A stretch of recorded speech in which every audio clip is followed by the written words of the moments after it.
Grace, they have tortured me well enough. I tell you, they have even cautioned me against talking about it.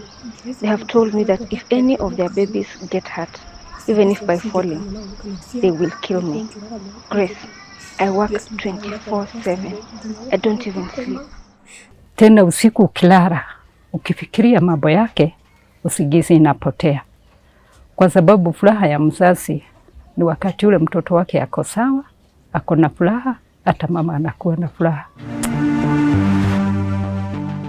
Hello Tuko family, my name is Njeri and this is an episode of my story.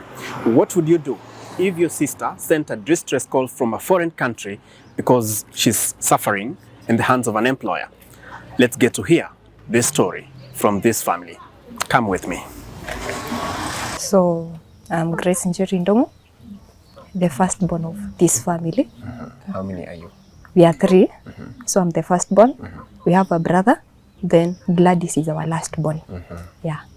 And we're here because of Gladys. Yes. Where is your brother first? He's just around hustling. We are here, Grace, because of a video that you shared with us of your sister, and you told us, we saw the video, she's in a foreign country. Yeah. Where is she?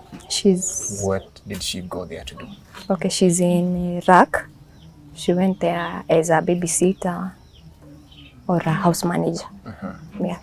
And by the time she was going, had she gone to college, or how did that happen? Yeah, she went to college, but pesa ikakosa katikati. By then I was not employed.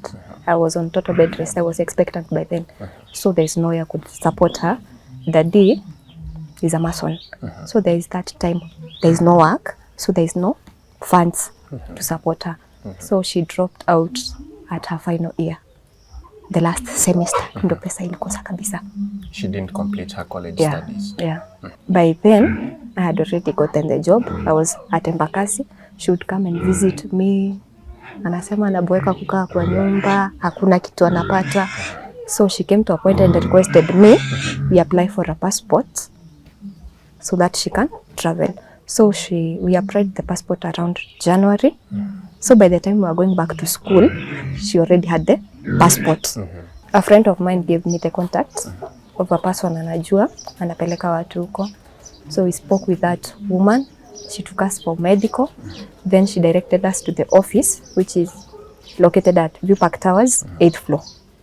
So there was a small clip she was to record saying she can do babysitting, caregiver, and house managing. Then we were told to wait until the visa is out so she can travel. So that was around February. So we waited for February, March, April. Mimi ndo akapigiwa simu. Akaambiwa, Gladys, be prepared. You'll be traveling on 4th of May. Yes. So the process was smooth. Yeah. How old is your sister? She's 20, turning 21 January. January next year. Yeah. The reason we are here is because that video was like a distress call, and she was addressing you. Grace, they have tortured me well enough. I tell you, they have even cautioned me against talking about it. They have told me that if any of their babies get hurt, even if by falling, they will kill me. Grace, I work 24/7. I don't even sleep. For a person who does not understand Kikuyu, because I saw it is in Kikuyu language, what was it saying? Okay, she was telling me, Grace, where I am, I'm suffering. When it comes to food, they give me the remains. They told me if anything happens to the kids, I'll be killed. I should not speak out whatever I'm suffering in this house. So if you have someone who can help me to get out of this place, it will be my pleasure. And she told me, ensure this video does not reach my boss because I'll be in deep trouble. Actually, hiyo siku hata sikulala.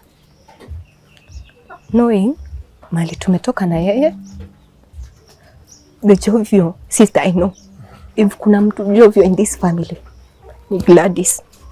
For me, naeza umia, I speak out immediately. But for her, ni mtu anaweza hold kitu So akiona sasa imemlemea, that is when she speaks out.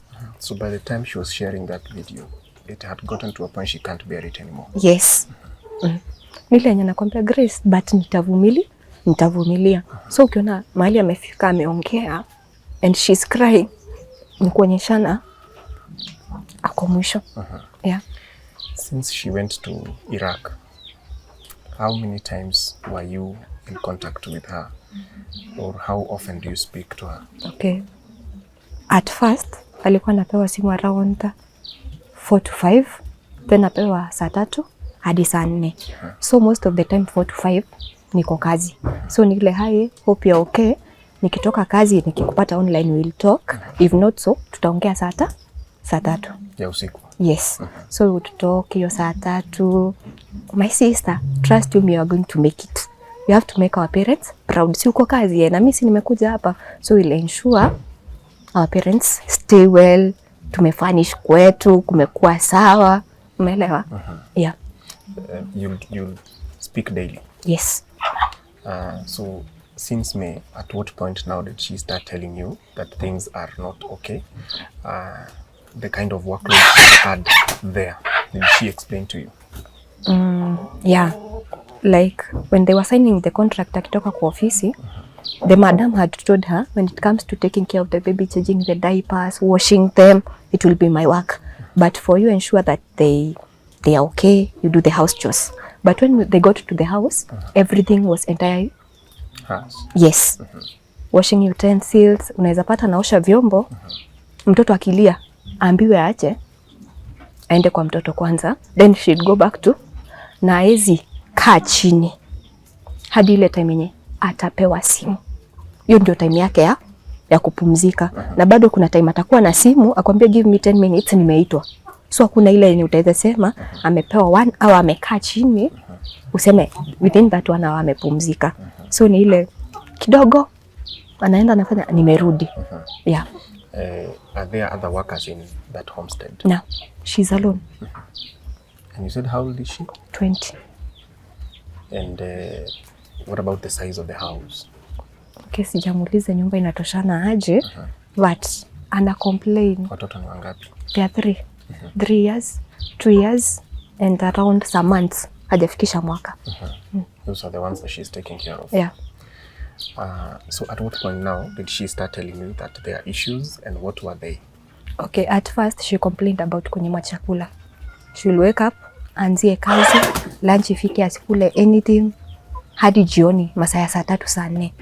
That is when utapata ndo anakula kitu. Yeah. And she told you? Na kuna time they'll order, huku tumezoea wheat. Chakula you feel umeshiba. Hakuna venye utamuitishia kitu kama kebab, akule and you call it a meal. Na huyo mtu hajakula kutoka asubuhi, lunch akukula, hiyo ndio unataka akule na sema amekula. Yeah. And the salary, how is it? Okay. The first month she was paid, that is alienda May, akatuambia amechukuliwa. That is on date 6. Jo alienda akafika, they first landed to Dubai, then from there to Iraq. So alifika date 5, hiyo date 5, ukifika huko unagojea mwenye atakuja, apendezwe na wewe, apatiane pesa, ndio unachukuliwa. Oh, by the time anatoka hapa haujui ni unaenda hujui unaenda kwa nani. So you stay in the office, wananyang'anywa simu, they are given 1 hour. So kuna mwenye atakuja wenye sawa anataka wasichana. Akikuja apendezwe na wewe, anapatiana pesa kwa ofisi, ndio wewe unaenda kwa nyumba. Na alikuwa anatuma ama what was the arrangement?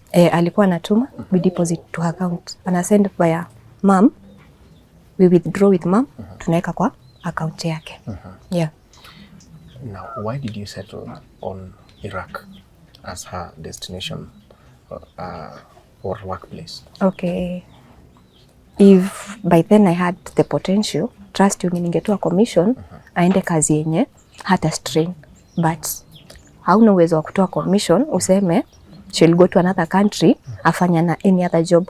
Another thing, when it comes to a place like Qatar, for a house manager you must be 21 years. She was 20.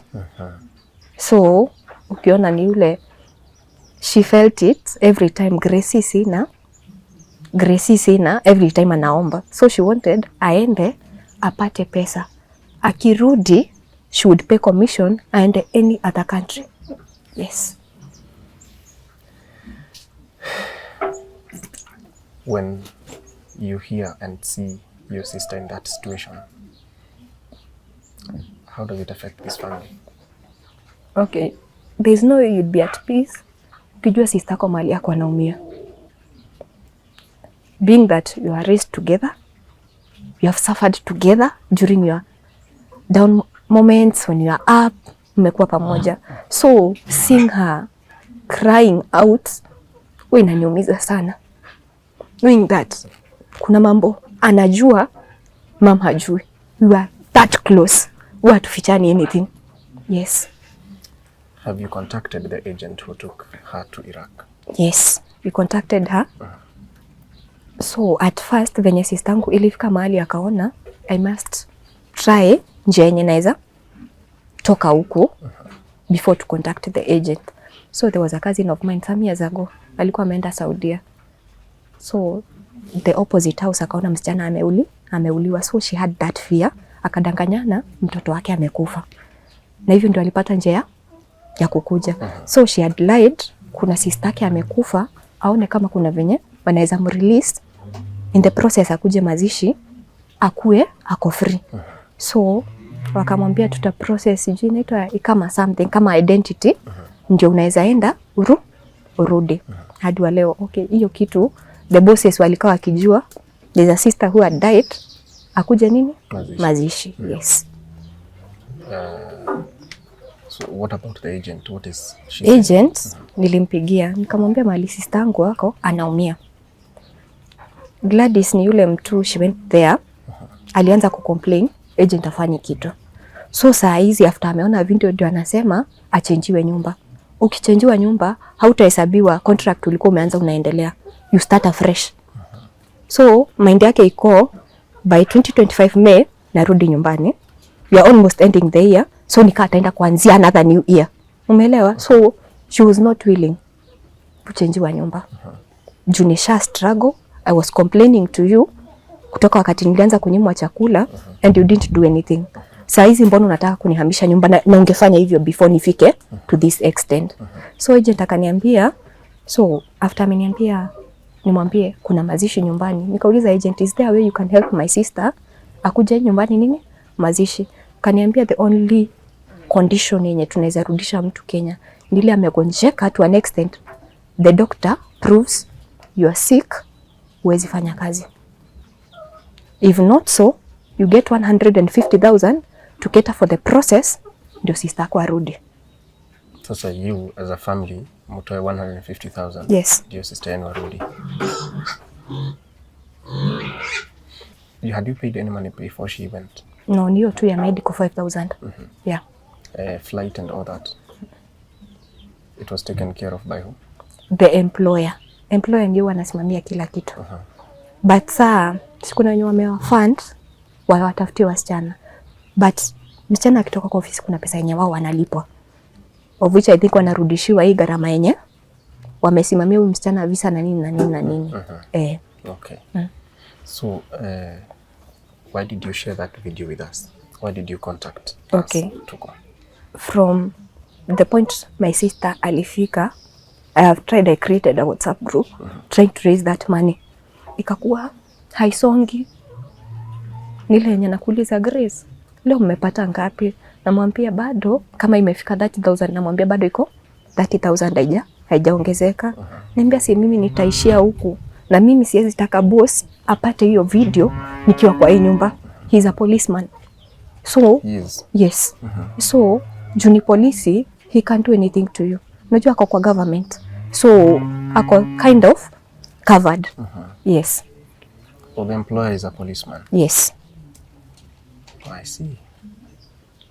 Does Gladys tell you that there are other dangers that she sees around?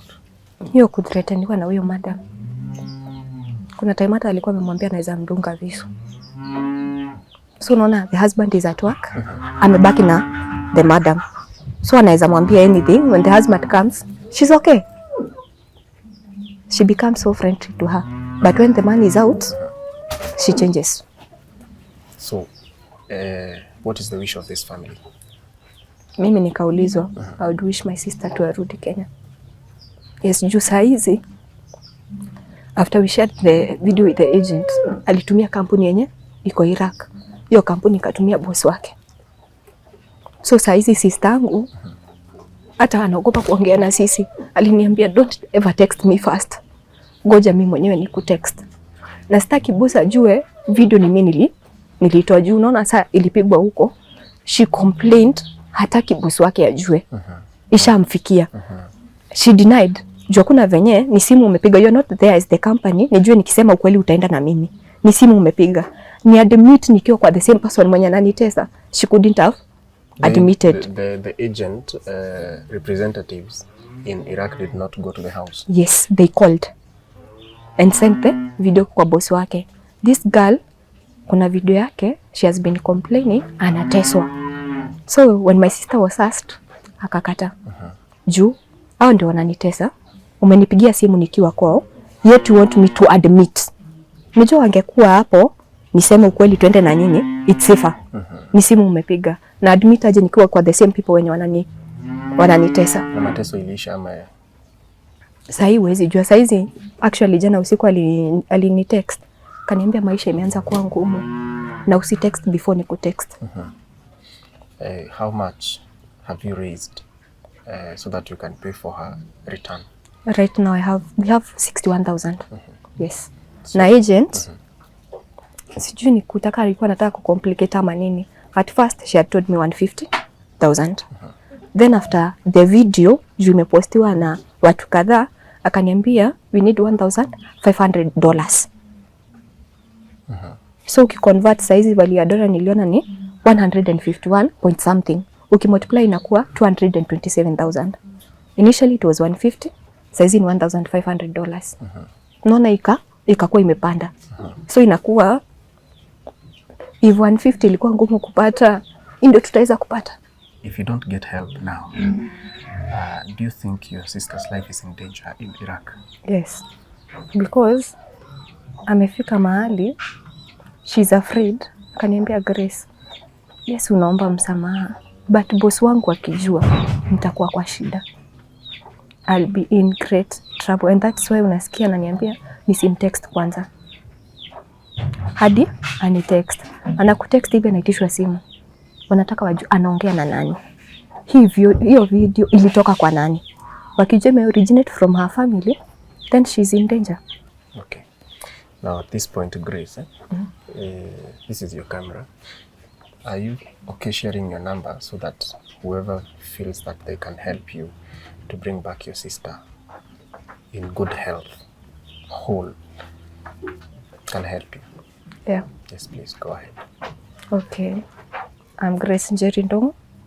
I want to request you to kindly help us save our sister who is in Iraq. So if you are there willing to help us bring our sister back, my contact is 0703 226 410. Yes, and I'll appreciate. Repeat the number and give us the name that is registered under. 0703 226 410. The name is Grace Ndongo. Yes. Thank you, Grace. Okay. And we pray and hope that Tuko family will stand with this family and help to bring Gladys back. As she told you and requested you to do whatever you can to make sure that she returns and look for something to do around the country, probably even finish her studies and now get, what was she studying? She was doing hospitality at Kenyans Technical. Okay. Yeah. So she may come back and complete her studies and get into the industry. That is our prayer as Tuko family. We stand with families and we pray that this is another family that has joined Tuko family. Sure. Right? Yeah. Thank you. We appreciate. Jina langu ni Mary Dongo, ama Mama Grace, Mama David, au Mama Gladys. Tuko hapa kwa sababu ya Gladys. Yeah. Wewe ungesema nini kama mama? Najua umeelezewa na Grace yale ambayo mtoto wako anapitia pale alipoajiriwa, utasema vipi? Ningeuliza watu watusaidie, Gladys arudi Kenya. That is our wish. Kwa sababu alikuwa anaenda huko kutafuta mazuri, lakini kwa sababu ya shida tunataka arudi. Sasa nataka useme kwa maneno yako, mko na opportunity. Kuna wengi wamepata shida wakiwa kule, lakini nyinyi mko na nafasi ya kumrudisha akiwa mzima. Kwa sababu tunasikia ako hai, tungetaka watu watusaidie arudi Kenya akiwa hai. Hatutaki akae huko ili aendelee kuumia.